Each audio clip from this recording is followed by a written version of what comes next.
Okay. Right. Hello everybody and welcome to SlagPits number 10. The newly refurbished esports playhouse, as I've now decided to call it. We've been away for a while. We've had some stuff going on, and I have made some changes that you'll all be seeing right now. Mainly cosmetic changes, but changes nonetheless. And I'm not finished yet. I've still got more changes to do, so bear with me. We're transitioning. But what have I changed? Basically, instead of SE2 esports and tech, we're now esports. But I've chopped some bits of esports out. I've basically included MOBAs and RTSs, and that's about it, really. We'll probably expand into other areas. We'll still cover some tech. But basically, I just wanted to put it under one fancy umbrella, and that was called esports. So, but something else, is I've only got one guest this week. And how odd is that? I've never had one guest before. Well, that is because he isn't a guest. He is my new co-host, Graceless. Introduce yourself to us, Graceless. Who are you? Why did I choose you as my co-host? Hello, everybody. I'm Graceless. What to say about myself? I'm not a very interesting person, to be honest. On Monday, I will have been gaming for 20 years. 20 long years. I started in what's commonly held as the golden age of gaming, when the Mega Drive, or Genesis for the Americans, and the SNES was out. And since then, I've had pretty much every console that's been released at one time or another. Play pretty much every genre. If it's a good game, I'll play it. If it's not a good game, I won't finish it. And why was I chosen? Probably because I know the Warden very well. We've known each other for 4.5 years. And we get on like a house on fire. So, hopefully, without burning down the slag pits, we shall bring some entertainment to you all. We're going to burn it down, yes. One of the other changes I forgot to mention that I've brought Graceless on mainly for his, because he's very opinionated. He's more willing to say his feelings than me, and he'd be a good backup, I feel. So, yes, we're going to try not to kill esports while we're at it.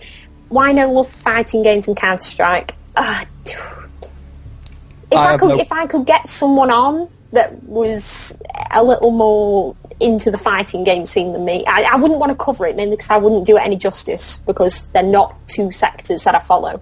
I'm really confusing. I'm not a proper woman. I can't multitask that well. I can do RTS and MOBAs, and that's about it. That's me maxed out, but I'll admit I like watching the Counter-Strike games, but I don't know enough to comment on it, and the same is pretty much for the fighting game scene. I enjoy watching SS4, but I couldn't comment on it at the moment. I am trying to get a little bit more into it, but until I can make an honest opinion on it with some form of education, I don't want to say anything about it just yet. But we might come back to it at a later date. We may bring it into the spotlight when I suddenly may get a sudden fetish for fighting games. So yes, SE2 basically, well said. Right, okay, so today we are discussing a topic I've been avoiding for a long while due to its nature and the drama it tends to cause. However, the time for hiding, I feel, is no longer an option. And I'm willing to deal with the consequences that it may bring.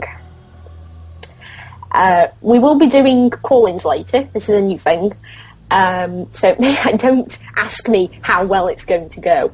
It's basically a DJ Week style call-in. I was going to do it with one person, but if I get suddenly a flurry of people who want to call in, you're very welcome. I'll take a call off one of you. You can comment on the topics we've been talking about, ask a question, talk about whatever you want, basically. You get 5 or 10 minutes of talking basically about whatever you want. So I thought that might be cool for you.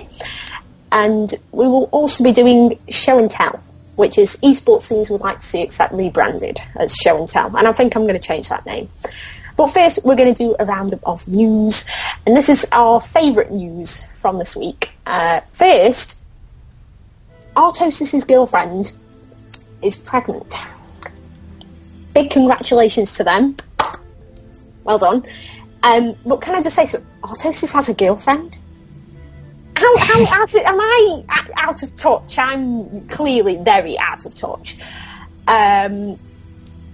Yeah, I'm clearly very out of touch. I mean, I assumed I must have known on some level that he had some kind of girlfriend, but the first reaction for me was just, has a girlfriend? One that he does that sort of stuff with? And apparently he's had her for a long time now. But that is going to be one heck of a kid.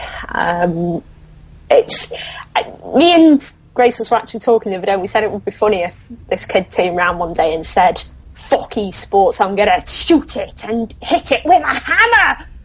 I would laugh my socks off if it said it was going to destroy esports. No, Dad, I don't want to play computer games. Somebody should make an image for that, or a rage comic for that, I think. But big congratulations to Artosis, his girlfriend, and we hope to see the little bundle of joy on pictures on Twitter very soon. So, good luck with that. Keeping esports going to the next generation. Yes, gamers can date, exactly. Very good point. Next, LOL is coming back in Providence, to MLG in Providence, and I am so chuffed because hopefully they will bring back Jester and Rivington, or whoever Riot decide to send along. And I thought the other day, what if we could see 4 streams for LOL one day, and have, like on how MLG premium streams had 2 random guys in black suits in a booth with curtains around them talking to themselves. It's I'm glad it's coming back to Providence. I hate to burst your bubble, but Jester's not going to be there. What? No, they're not bringing him back. It's the Riot Boys. It will be Remington